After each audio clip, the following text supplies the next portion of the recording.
El día de hoy hablaremos sobre el contrato llave en mano. Existen ciertos consensos que dicen que el contrato llave en mano surgieron en Estados Unidos entre productores de bienes que ante escasa demanda idearon la fórmula contractual con el fin de aumentar sus ventas. En el Perú, mediante la Ley número 30264, se estipula que no se agravará con el impuesto general a las ventas, a la importación de bienes, cuando el ingreso del país se realice en virtud de un contrato de obra que se celebre bajo esta modalidad y a su suma alzada. La definición. Un contrato llave en mano de construcción es un contrato por virtud del cual el contratista se obliga frente al cliente a proveerle el diseño, construcción y puesta en marcha de las instalaciones a fin de entregarlas listas para el uso u operación a cambio de un precio acordado. Las características de un contrato. Tiene un precio único y definido, hay una persona a cargo, el tiempo de entrega ya están determinados, todo está a cargo de un control de proyectos y no hay desviaciones económicas. Las etapas del contrato. El número de fases o etapas del contrato puede variar, esto dependiendo del marco legal en el que cada país pretenda regularlo, en este caso la institución gubernamental, siendo relevante el hecho que podrían sintetizarse en dos formas: una, la fase de preparación del contrato, y dos, la fase de ejecución. Sin embargo, para fines prácticos o didácticos, se coincidió que en la mayoría de las etapas de contratos se pueden considerar en las siguientes etapas. Una, la etapa precontractual, la etapa contractual y la etapa postcontractual. La etapa precontractual corresponde a aquella en que la entidad contratante prepara el proyecto, que incluye la estructuración técnica, financiera y legal del mismo y del proceso de selección, obviamente obedeciendo a las necesidades públicas cuando se trata de contratación estatal y los programas de gobierno. En esta etapa, la legislación interna de cada país puede considerar la forma de negociación de las cláusulas contractuales y el ajuste del proyecto. Esto va a depender de la complejidad del proyecto y la necesidad del cliente. La etapa contractual. Esta corresponde a la materialización del proyecto y la ejecución de la obra en todas sus fases hasta su culminación y recibo por parte del contratante. También se debe definir al inicio del contrato los ajustes definitivos y específicos del proyecto que va a llevar a cabo sobre la marcha de este. El contratista se hace responsable de su ejecución tanto técnica como económica, siendo de su entera responsabilidad los vacíos o indefiniciones o indeterminaciones en cada uno de sus aspectos. La etapa postcontractual. En esta comprende el cierre del contrato, su liquidación y el seguimiento de cada una de las pólizas o garantías de calidad que se hayan estabilizado o que se hayan definido en las obras, obviamente dentro de los plazos y términos que éstas señalen en las cláusulas del contrato. Riesgos de este tipo de contrato. Riesgo político. Tiene que ver con las condiciones políticas y sociales en las que se desenvuelve el país en el que se desarrolla el contrato, su estabilidad política y social, así como su institucionalidad y su seguridad, tanto interna como externa.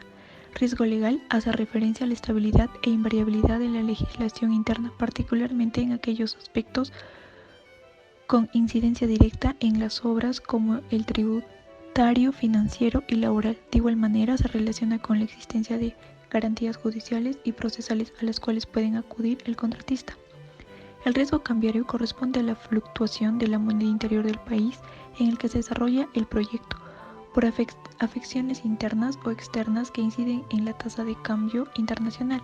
El riesgo de construcción lo constituyen todas aquellas circunstancias técnicas de mano de obra, de equipos, de materiales, de transporte, que afectan la correcta ejecución del proyecto y que inciden en el retraso en la entrega de la obra. El riesgo tecnológico corresponde a la vigencia, compatibilidad, recursos tecnológicos y actualizaciones que permiten el servicio constante bajo los estándares pactados del proyecto. Esto aplica fundamentalmente en contratos llave de mano que conllevan la entrega u operación de equipos o maquinaria. El riesgo por fuerza mayor corresponde a los efectos que sobre las obras o proyectos pueden ejercer situaciones extraordinarias, imprevistas o impredecibles, ajenas a las partes contratantes que afectan la ejecución y desarrollo de aquellos. Como punto 6 hablaremos sobre el marco legal. En la legislación peruana de la Ley de Contrataciones del Estado precisa en el inciso B del artículo 26 las condiciones mínimas de las bases de un proceso de selección y señala que dichas bases deben contener obligatoriamente, entre otros aspectos, el detalle de las características técnicas de los bienes, servicios u obras a contratar, el lugar de entrega, elaboración o construcción, así como el plazo de ejecución según sea el caso. El reglamento de la Ley de Contrataciones del Estado precisa que, en el caso de obras bajo la modalidad de llave en mano, si éstas incluyen la elaboración del expediente técnico, se deberá anexar el estudio de preinversión y el informe técnico que sustentó la declaratoria de viabilidad conforme al Sistema Nacional de Inversión Pública. Para tal efecto, el artículo 40 del precisado reglamento estipula que los bienes de contratación son los siguientes: sistema a suma alzada, sistema de precios unitarios, tarifas o porcentajes y esquema mixto de suma alzada y precios unitarios. El artículo 41 del mencionado reglamento señala que, cuando se trata de bienes u obras, las bases indicarán la modalidad en que se realizará la ejecución del contrato, pudiendo ésta ser llave en mano o concurso de oferta. Y como punto 7 están nuestros aspectos tributarios. El artículo 2 del inciso W del texto único ordenado de la Ley del Impuesto General de las Ventas e Impuesto Selectivo al Consumo dispone que no estén gravados con el IGB la importación de bienes corporales cuando el ingreso de los bienes al país se realice en virtud a un contrato de obra celebrado bajo la modalidad de llave en mano y a suma alzada, por el cual un sujeto no domiciliado se obliga a diseñar, construir y poner en funcionamiento una obra determinada en el país, asumiendo la responsabilidad global frente al cliente. Y 2. El valor de aduana de los bienes forme parte de la retribución por el servicio prestado por el sujeto no domiciliado en virtud al referido contrato, cuya utilización en el país se encuentre gravada con el impuesto. Cuando se modificó el reglamento de la Ley del Impuesto General a las Ventas e Impuesto Selectivo al Consumo, se precisaron varios aspectos. En primera, la comunicación debe realizarse mediante un escrito, tiene un carácter de declaración jurada. Dicho escrito deberá estar firmado por el representante legal acreditado en el Registro Único de Contribuyentes. La información debe contener dicha comunicación correspondiente a datos del sujeto, datos del contratista, datos del contrato mismo, datos del bien corporal que se importa y datos del valor total del contrato. Se le considera como fecha límite al término de la ejecución, la cual debe figurar en el contrato, aquella que esté determinada en dicho documento o que pueda ser determinada en el futuro en función de los parámetros que señale el mismo. En los casos en que la SUNAT detecte errores u omisiones en la información que contiene, informará al sujeto del impuesto para que en el plazo de 2 días hábiles subsane los errores u omisiones detectadas. Se estableció que el sujeto del impuesto debe presentar por cada contrato una comunicación escrita a la Intendencia Nacional de Técnica Aduanera con una anticipación no menor a 30 días de calendario a la fecha de numeración de la declaración aduanera de mercancías, de la primera mercancía. La citada comunicación tiene carácter de declaración jurada. Por otro lado, dicha circular señala que las mercancías nacionalizadas deben ser exclusivamente utilizadas en la construcción y puesta en funcionamiento de la obra objeto del contrato y sus adendas a corresponder. En conclusión, la modalidad del contrato llave en mano se convierte en una opción válida para que a través de este las entidades estatales puedan desarrollar algunos de los proyectos u obras a su cargo. Como desventaja puede decirse que normalmente este tipo de contrato eleva el costo de las obras proyectadas por la misma inamovilidad de la invariabilidad del proyecto, lo que conlleva a que el contratista deba asumir los vicios y comisiones no detectadas o no contempladas al momento de la definición del objeto. ¿Cómo funciona el concurso de arquitectura? Paso número 1. Elaborar las bases del concurso. Nos referimos a las bases que guiarán todo el proceso del concurso. Paso número 2. Abrir el llamado al concurso. Esto se dará a través de 2 mecanismos. Enviar una invitación directa a los arquitectos interesados o publicar el llamado al concurso en las diferentes plataformas online que se dedican específicamente a promocionar concursos de arquitectura. Paso número 3. Recepción de las propuestas. El concurso estará abierto por un tiempo de 3 meses. En ese periodo es donde los arquitectos interesados en participar estudian las bases del concurso y se registran para participar con sus propuestas. Paso número 4. Evaluación de todas las propuestas. Se realiza la evaluación de todas las propuestas presentadas en base a un mecanismo interiormente establecido.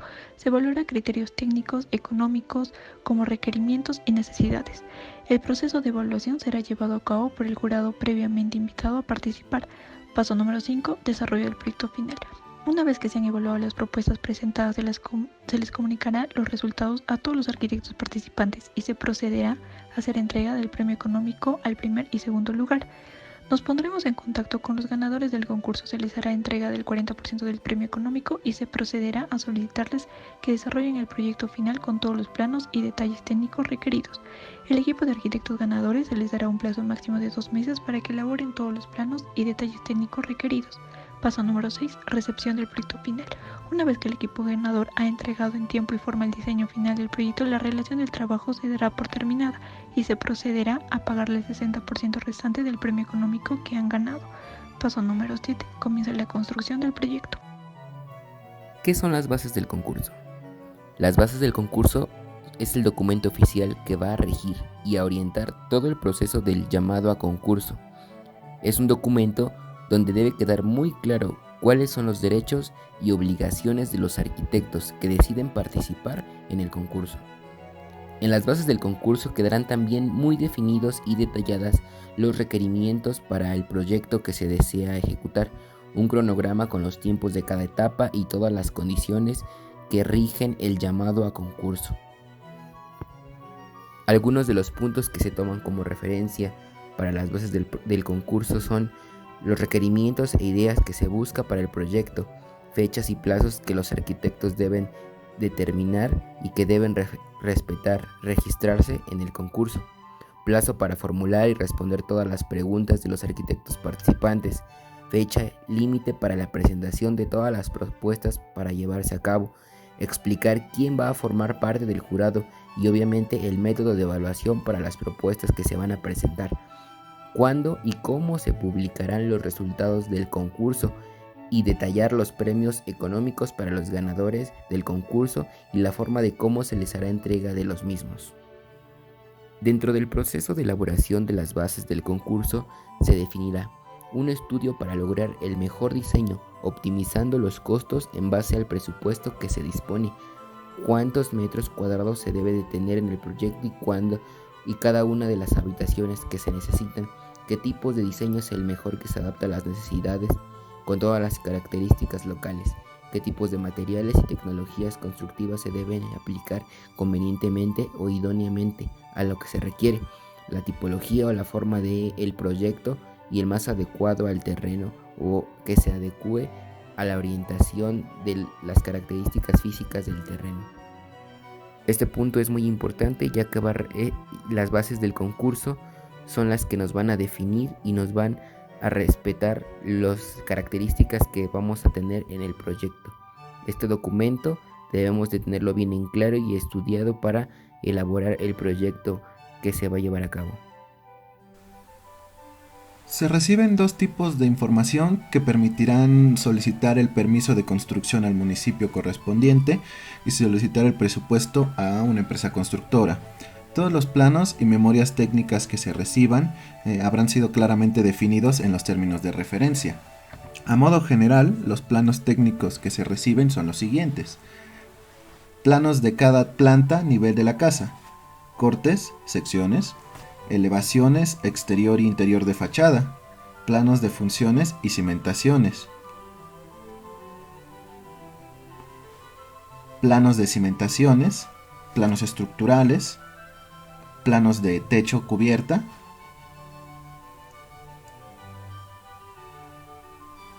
planos de techo cubierta y plantas estructurales.